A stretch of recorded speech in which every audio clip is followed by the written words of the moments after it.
Hi, it's me again with Corel tips and tricks. Somebody sent me this file. They said it traces pretty good, but they want to know how to draw it. If you look, it's 20 inches. So I'm going to make it smaller for right now. I'm going to go to trace bitmap, outline trace, clip art, which I use probably 99% of the time. And it does trace really good. I mean, it is pretty much dead on. But they want to know how to, you see they've got a little wavy line where the picture has a straight line. So let's just draw it. And if it has to be back to that size that they sent, I'm going to find it easier to draw it, but get it correct. So what I'm going to do, I'm going to double click on the rotation and put it right there. I'm going to bring in an indexing line and put it right there. Turn on my indexing line. And I'm going to rotate this picture to that indexing line. Whoop, I moved it. Don't move it. And it's hard to get the handles because they're kind of out of the picture. I want, you know what? I really need this line because this is straight. So let's rotate it this way. This is going to help me and it will help them get a more detailed, because you could draw this, but if it has to be these, whatever this is, I don't know if it's a logo. So now what I'm going to do is I'm going to take this and I'm going to go to the transparency docker. It's hard to see sometimes, but I'm going to make it a lot more transparent.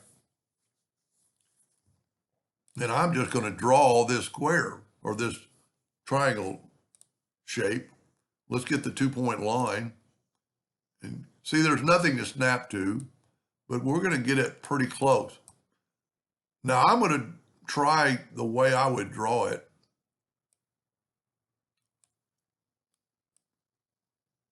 Okay, we have that shape now. Let's make a duplicate of it, move it over. And let's mirror it both directions. And let's put this way, they're identical. Now those lines need to be pretty much overlapping, and they are. Let's take both those and weld them. So now we have that part pretty close.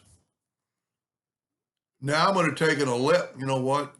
It's not going to put it in the center of the page, but we have a center of the page pretty much right there, or the center of the object. I'm going to start right there. See, it says center. I'm going to hold down the control and the shift button. And I'm going to go right there. It's really close. I'm going to control D to make a duplicate. While holding down the shift key only, it'll grow from the center equally. Now, let's take away our image. Let's see how big this thing is. Okay, I'm going to set my nudge factor on 20 inches. And I am going to take my new arrow shape, and I'm going to almost going to have to do that. You know what? Let me back up where the picture's still in there.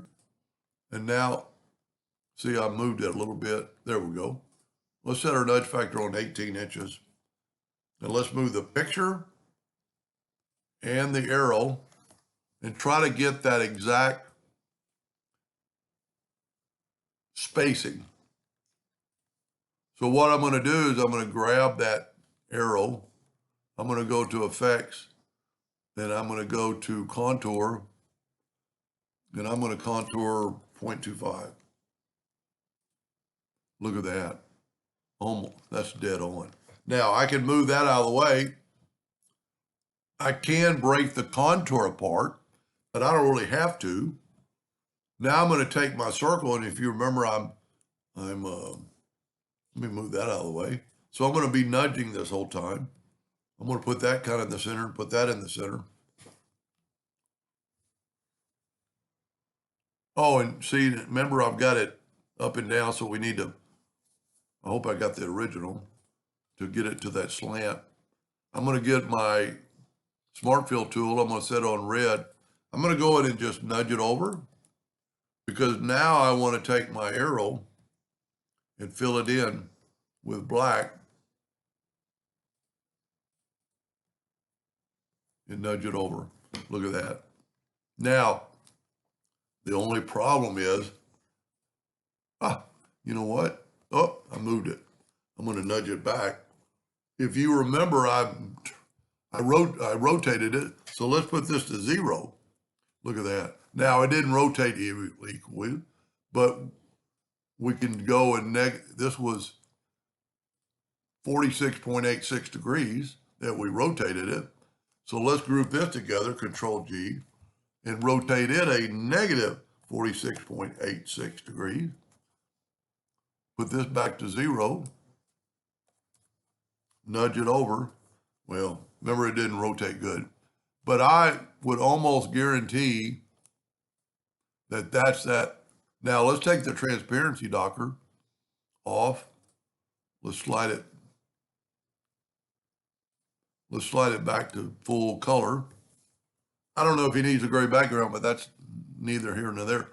Now, we don't have that same red, but we can take the, you know what, I grouped this together. So let's ungroup it. So it'll just get the red. And let's take the color eyedropper tool, take a sample there, and put it in there. And look at that. I think the black is pretty much black. You know what? We can take the color eyedropper. Look, it's black, black. And I'm black, black. RGB, matter of fact. So look, we're 20700, 20700. That's, you can't get any closer than that. But it's because I used the transparency docker and drew those lines. Anyway, I hope that helped him. And if you need this file, when I email you the video, just let me know and I'll send it to you. But I know you can recreate it now. Hope that helped. Thank you for watching.